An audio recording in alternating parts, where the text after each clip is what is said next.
Olá, estamos começando mais um Farofa Crítica, um programa onde pensar é o nosso principal ingrediente. A cada programa, intelectuais, ativistas, artistas e outros arteiros comentam sobre temas contemporâneos. Farofa Crítica é uma produção do CELAC, em parceria com o Departamento de Jornalismo e Editoração da ECA USP. Acesse nosso canal youtube.com/farofacrítica e não esqueça de clicar no sininho para receber notificações de novos programas. Avise os amigos e convide-os para também acessar e inscrever-se no nosso programa Farofa Crítica.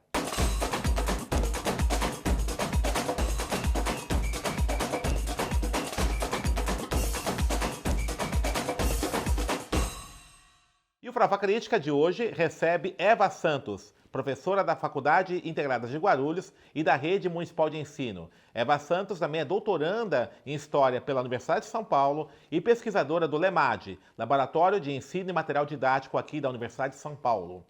Eva, obrigado por ter aceito o nosso convite. E queria que falasse um pouquinho da sua pesquisa, né, sobre as culturas indígenas, né, que você tem pesquisado, quais são as temáticas. Sim, eu que agradeço o convite. E as minhas pesquisas, elas se iniciaram há algum tempo, já no período da graduação, e eu comecei a pesquisa analisando e fazendo um levantamento da produção de material impresso, didático, específico para as escolas indígenas. E por meio dessa primeira pesquisa, aí eu entrei em contato com as condições das escolas indígenas, com a formação de professores. Também, por conta do meu trabalho como professora, também aprofundei a pesquisa sobre a temática da Lei 11.645 e de como ela vem sendo implementada. Atualmente eu trabalho bastante também dando oficinas e cursos de formação para professores na área da Lei 11.000, especificamente sobre a temática indígena. Como é que tem sido a aplicação, né? Só lembrar, a Lei 11.645, né, foi uma modificação da Lei 10.639, né? A 10.639 colocava a obrigatoriedade de ensino de história e cultura africanas, né? E a 11.645 incluiu aí a história e cultura indígena, né? A gente sabe, tem muitas informações sobre as dificuldades de implementação da Lei 10.639, né? E agora eu queria saber um pouquinho da 11.645, né? Qual a dificuldade que tem? São as mesmas ou são piores? Elas são piores São um piores? pouco, até por conta da diversidade dos povos, que no Brasil são mais de 305 povos, falantes de mais de 250 línguas. E, fora isso, todas as especificidades das aldeias indígenas, porque ainda que a gente fale de um mesmo povo, por exemplo, o povo Guarani, que é o povo mais numeroso, ele não está só no Brasil, ele está em outros países e se divide por vários estados. E existe um pouco de diferença, embora exista, né, em relação às populações indígenas uma situação caótica que se agrava a cada momento. Sobre a lei, a grande reclamação dos professores, ela se assemelha um pouco em relação às reclamações, às queixas sobre a Lei 10.000, porque naquele período, em 2003, ainda não tinha tantos professores que tiveram na primeira formação, né, na formação inicial, não tinham disciplinas sobre história da África e dos afro-brasileiros. E em relação à temática indígena também é bem complicado por conta disso. As universidades privadas, é interessante que elas estão no movimento aí de tentar se adequar e ter uma disciplina sobre história indígena. Pelo menos vou falar um pouco sobre a área de história, que é a área que eu conheço mais. Inclusive, a minha entrada na FIG foi por conta de história indígena, porque pela dificuldade também de encontrar professor. Depois eu fiquei sabendo que não é fácil encontrar pessoas da área de história para ministrar essas disciplinas, e muitas vezes também quem ministra são professores de outras áreas, mesmo no curso de história. E aqui, por exemplo, no curso de história da USP, não tem ainda uma disciplina voltada para a história indígena. Isso que eu perguntei para você. Você Não. formada aqui Não aqui na tive. história, né? Não tive. E ainda não tem? Não E tem nem ainda. perspectiva de ter? As discussões, mas não se chega a um acordo. E aí o que os professores fazem, que pesquisam a temática? Incluem, abordam, né, a discussão em algumas optativas, o que também não contempla a quantidade de alunos. Nem todo mundo consegue. Eu tive a sorte na graduação de fazer parte de um projeto que começou, eu não vou lembrar a data. Eu entrei no projeto no final de 2009 e fiquei até 2013, que era um projeto, na verdade, o edital do projeto foi, quem conseguiu foi uma professora que tinha sido daqui da USP e estava na PUC no período, que era a professora Circe Bittencourt, e era o edital que ela mandou, a proposta, né, do projeto, era dentro do programa Observatório da Educação Escolar, indígena no caso, né, porque tinha o Observatório da Educação Escolar e o da Educação Escolar Indígena, e eu entrei num dos projetos proposto por ela, que era Momentos e Lugares da Educação Escolar Indígena. E aí fiquei um período bem grande nesse projeto, assim, fiquei o período todo, inclusive depois como voluntária até o final do projeto. E aí eu consegui conhecer muitas aldeias, entrar em contato com os professores, porque eu também, naquele período, em 2009, meu conhecimento era aquele de televisão que todo mundo tem. Folclorizado, e da né? escola, a precariedade daquilo que aprendi na escola, né? Na década de 80, 90, quando estudei. Então... E os materiais didáticos, como é que ainda há uma retratação preconceituosa, folclorizada dos povos indígenas? Como é que é? O atual, assim, voltado para a escola regular, ele não traz tanto folclore, assim, folclore traz bastante. Na verdade, há uma mistura muito grande quando se discute a temática indígena, e assim como a temática africana, Sim. né? Também, principalmente material voltado para a literatura infanto-juvenil. Tem umas coisas assim que parecem bonitinhas, mas quando a gente vai analisar mesmo o conteúdo, são terríveis. Em relação a temática indígena, isso é bem grande ainda, e o problema é que, assim, até pela falta de formação, de aprofundar a pesquisa sobre isso, os professores, eles têm uma certa ainda dificuldade de identificar, porque a capa parece bonitinha, não se usa mais palavras como selvagem, silvícola, tribo, é uma coisa que está saindo dos materiais. Mas, por outro lado, você continua associando, muitas vezes, o indígena como parte da natureza e não uma pessoa que, assim, a proteção da natureza, ela é responsabilidade de todo mundo atualmente, né? E ainda colocam lá imagens de indígenas abraçados com a onça. E quando a gente vai pesquisar, a gente sabe, é um animal temido por todos os povos, então mistura, existe aquela mistura ainda do indígena como alguma coisa que é parte ali, faz parte do reino animal. É bem ruim isso, fauna, mas da fauna, da flora do lugar. E também falas como cuidar do indígena, né? Como se eles ainda tivessem que ser tutelados. Então, tem coisas bem complicadas. Há muitos materiais também que servem de pretexto. Uso de coisas que se atribui aos indígenas, de modo geral, de forma disfarçada. Por exemplo, o uso da toponímia. Tem materiais assim terríveis de nomes que eles atribuem aos indígenas, mas sem pesquisas aprofundadas. E aí também o problema de colocar indígenas como se os mais de 305 povos que vivem atualmente, né, 305, usassem a mesma palavra. Você é também professora da rede municipal de ensino, né? Como é que é essa discussão na rede municipal? Você trabalha essa temática também? Como é que... Eu trabalho bastante na rede municipal também, geralmente, assim, eles convidam para participar de congresso, para falar sobre o tema. A coisa está andando, eu vejo, na rede municipal está andando. Tá. Assim, tem muitas práticas equivocadas que a gente percebe. Eu acho que só a boa vontade não serve mais, porque os professores, assim, uma unanimidade na rede, assim, quando eu fui em formação, eu vejo, eu trabalho, nós trabalhamos, mas aí o que fez? Assim, aí põe as crianças para fazerem cocares e roupas. Pintar o rosto. O pintar, às vezes, até não pode pintar, né? Porque como houve já muita discussão em cima disso, do que representam essas pinturas, e que não é uma coisa que... mas ainda tem fazer objetos. Certo. Aí você pega lá qualquer coisa de plástico, garrafa PET, vamos fazer um cocar. E também o não ler a lei. Isso é uma coisa bem interessante que a gente descobriu em algumas formações. Dou formação sobre esse tema, assim, desde 2012. Primeiro junto com uma professora, a minha orientadora do Departamento de História, a professora Antônia Terra, e atualmente, assim, há alguns anos, sozinha. E o que a gente percebe é que em relação aí tanto a 11 mil quanto a 10 mil, poucos professores pararam para ler a lei e tentar entender qual é a proposta, o que está sendo proposto ali. Então acha que qualquer coisa que colocar, que fizer sobre o tema, tudo bem. E aí a gente esquece que esses dois temas, por exemplo, em relação ao ensino de história, eles sempre estiveram presentes. Sempre se falou do negro, mas em que momento? Durante a escravidão. Sempre se falou do indígena. Todos os livros, qualquer livro que a gente pegar aí, estava falando de negro e indígena. Indígena durante o período da colonização e o negro durante o momento da escravidão. Mas é isso que está proposto na lei?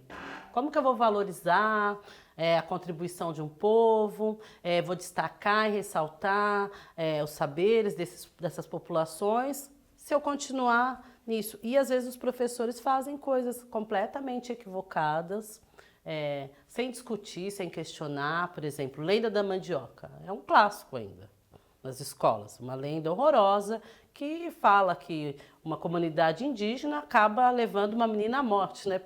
Porque é isso que acontece ali. Então, são coisas que, sem perceber, contribuem para que visão que o meu aluno vai ter a partir de um relato desses. Uma questão que eu coloco assim, nas formações. O que vocês querem ensinar para o aluno de vocês quando vocês falam uma coisa dessa? Que os indígenas são cruéis, porque outra coisa não se ensina. E aí justifica-se, sem saber, todas as violências que são praticadas contra essas populações. Mesma coisa em relação à população negra. Se a gente fica sempre sendo retratado só como vítima, o escravo ou a pessoa boa para trabalho, vai ser sempre nos dado apenas os trabalhos braçais. Certo. Me diz uma coisa assim, a gente observa, né, pelo menos é uma observação que eu tenho, né, a princípio, pode ser que eu esteja enganado, que uma parte dos trabalhos sobre os povos indígenas, povos originários, são no campo da antropologia, do que na história. Por que acontece isso? As pesquisas, assim, os antropólogos estão muito mais adiantados. Historiador, na verdade, trabalha com temas, são pouquíssimos. A gente tinha o João Manuel Monteiro, que faleceu, trabalhava com um período... Trabalhava bastante também pesquisando aí a história dessas populações indígenas que viveram em São Paulo. Maria Regina Celestino de Almeida, no Rio. O Vanfas trabalha também no Rio de Janeiro. Então, ainda no campo da história, são escassos, assim, poucos historiadores que trabalham. Mas isso não é por conta também que isso de uma forma como a antropologia trabalha, né, com essas noções de culturas, né, com essas referências teóricas, ela acaba não culpa dos antropólogos, é claro, né? Mas isso também não é um indicador que é uma tentativa de congelamento desses povos e não inseri-los no processo histórico? Eu nem vejo assim. Eu acho que há outros problemas quando a gente pensa na história, até porque até pouco tempo nem se considerava que os indígenas tinham história. Né? Exato. Então, é nesse aspecto do congelamento. Então tem tudo isso. Então eram povos que se acreditava fadados à extinção, né? Até se a gente pensar todo o processo deles na história desse estado que se constituiu aqui, era para é interessante ter 305 povos. Assim, às vezes, se a gente ficar pensando, porque governos sim, governo também, a política é para exterminar mesmo, é uma coisa bem triste, bem complicada. É óbvio que nunca a coisa foi tão escancarada quanto agora. Então, fazer até uma ponte agora, como é que você tem chegado essas políticas do atual governo, né, o governo Bolsonaro, em relação aos povos indígenas, né? Essa destruição, a tentativa de retirar a demarcação da FUNAI, né, e ir para o Ministério da Agricultura. Saúde. E outras coisas, saúde. São terríveis, terríveis. Assim, eu não sei nem o que dizer, porque a coisa é tão horrorosa, porque assim, nenhum governo nunca, declaradamente, nega o direito originário que eles têm da terra. Apesar de todas as atrocidades cometidas pelo governo durante a ditadura civil-militar, ninguém falava declaradamente. A FUNAI até foi criada no regime militar, não foi? Foi. Você finge que quer proteger, sabe? Tem gente bem intencionada também que não consegue fazer, sabe? Por isso que tem denúncia, por isso que as coisas acabam, né? Ainda que se pegue fogo num local, outro, mas as coisas acabam aparecendo. Agora é um momento assim que eu fico às vezes de boca aberta, ainda tentando entender, porque é inacreditável que um governo fale declaradamente que é como se ele fosse dar. no meu governo eu não vou dar nenhum centímetro de terra. Você não vai dar. A terra já é deles. E até assim, é uma coisa bem maluca, porque na verdade o indígena ele não é a posse, é o uso, é o poder reproduzir o modo de vida. Então, são outras questões que estão colocadas ali e a terra é fundamental para a manutenção. Por outro lado, a gente sabe, isso vai fazer com que a violência aumente, porque atualmente, assim, a gente vê que é o povo que está sendo mais contundente no protesto, mais contundente nas brigas e todo momento a gente é protesto, é luta e eles falam as coisas. Eu estive presente esse ano no acampamento Terra Livre, que é uma semana lá em Brasília, e a gente fica assim de boca aberta, porque eles, com todas as dificuldades, conseguem se articular e falam e dão a cara para bater o tempo todo. Sim, eu acho, não sei como vai ficar. Até porque se a gente pensar esse governo, a gente não sabe como vai ficar para ninguém. Pra ninguém. Eu acho que para uma população que já vive precarizado o tempo todo, independente da coisa ser declarada ou não, porque a coisa mais violenta, isso, né? vai ser violento, como está sendo, né? Uhum. E muito em função também, né? Não sei o que você acha disso, em relação dessa questão explosiva do Brasil, né? Que é a posse da terra, né? Quer dizer, aí você tem um governo que observa, né, nas entrelinhas, ou nas linhas mesmo, nas entrelinhas, que a proposta dele, né, é uma economia baseada no agronegócio, no agrobusiness, né? Então ele tem uma vinculação muito forte para esse setor. A questão da terra é explosiva, né? E Sim. aí o que pega na questão dos direitos dos povos indígenas é a questão da terra, né? Da terra, Então isso é uma coisa que tem pego bastante, né? Você tem notícia desses conflitos entre latifundiários e povos indígenas? Tem aumentado, tem crescido nos últimos tempos? Não, ele vem aumentando assim, porque independente de governo, porque mesmo nos governos anteriores, tem algumas regiões que elas são de conflito contínuo e constante. Por exemplo, sul da Bahia, tem lá até o professor Casenha Gatu, ele sempre vem para São Paulo, a gente se encontra e relata. Então, a violência é muito grande, é uma coisa que não é divulgada, a gente não tem notícia, a população, mas Mato Grosso, e atrocidades, assim, estupro é uma coisa muito forte cometida muito por esses comum, grupos, para tentar desestabilizar ainda mais, fragilizar ainda mais esses grupos. Então, tem locais assim que é. Mas mesmo aqui em São Paulo, esses dias mesmo eu estive na aldeia do Jaraguá, e aí estavam falando sobre o assassinato de um rapaz, e aí ninguém, sabe? Há um descaso para se cuidar, se resolver. A gente sabe que não infelizmente, não se restringe à população indígena, é uma coisa da população mais pobre, mas em relação a alguns grupos existe uma desculpa, bebeu, sempre uma desculpa para não fazer nada, como se fosse uma coisa interna e deixa assim mesmo, e não se cuida, não se investiga, não se vai atrás. Agora, pensando na terra, assim, só para... não é só uma questão do lugar de morar, assim. A terra indígena, ela permite que é todo um modo de vida, porque e muitas terras indígenas, a gente sabe, até por conta do agronegócio, elas não têm mais condição de caça, de plantar nada. Mesmo a terra indígena do Xingu, o mapa assim, do entorno, o entorno está totalmente devastado e aquilo atinge a área do parque. Então, não dá para... Está tudo integrado, né? O meio ambiente, a natureza. É um sistema que está integrado e uma coisa prejudica a outra. Mas, ainda assim, o ter um espaço para viver sossegado, você consegue constituir escola, você tem direito à saúde, porque, na verdade, esse governo está precarizando todos os outros setores. Porque, por exemplo, a gente sabe dos cortes da educação. A formação de professores, que é o que eu pesquiso atualmente, ela já é complicadíssima no Brasil inteiro por conta mesmo de ter tantos povos. Você não vai ter uma formação única. Certo. Não adianta dar um curso, até ajuda, mas assim, tem algumas especificidades que precisam ser levadas em conta. Isso é muito interessante, colocando, né? Porque a gente fala povos indígenas, né? Parece uma coisa só, não é, né? Não, São vários povos. Tem algumas especificidades que vai ter que ser considerada. E geralmente as universidades que estão à frente aí desses cursos, que infelizmente a nossa não está, né? Assim, a USP também. Ainda o centrismo. Não, é interessante, assim, não. 5 povos aldeados no estado, fora ser a 4ª maior cidade em número, né? Atualmente, acho que os dados ainda são esses, mas não tem informação aí ainda aqui para professores indígenas. Mas, por exemplo, eu estive na UFMG e não se sabe.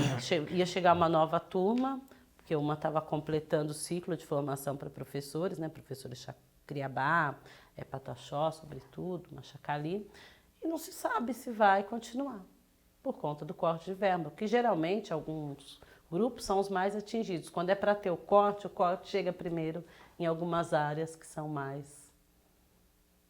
a palavra é muito ruim, mas é isso, parece que é sem importância. Mas que são menos, não é tão importante então, assim. infelizmente, é isso. E não é por culpa da universidade, nem dos professores, não. É uma política pública aí, né?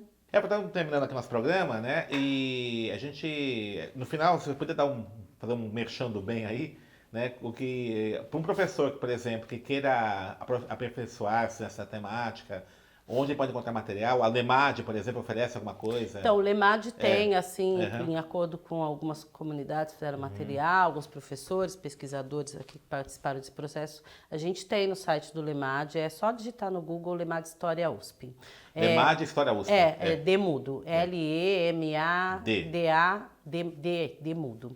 L-E-M-A-D. História USP. A gente tem alguns livros que foram produzidos para as escolas indígenas, na verdade, que estão digitalizados. A gente conseguiu autorização para digitalizar e tem vários. O acesso é livre, então? Livre, acesso aberto? Acesso livre. Tem também bastante sequência didática, que não é para o professor usar daquela maneira, mas ele pode ver o que interessa para ele, para o que ele pretende fazer. Eu acho também que os professores têm que tomar muito cuidado com uma coisa que é a tendência, eu considero um fetiche. Levar indígena para a escola. Tá. Eu acho bacana levar, claro, mas assim, você não fez nenhum trabalho sobre. Certo. E aí você leva para passar constrangimento indígena, porque às vezes vem cada pergunta assim, das mais ridículas, que não deveriam estar dentro da escola, sabe? Coisas absurdas assim, já vi relato.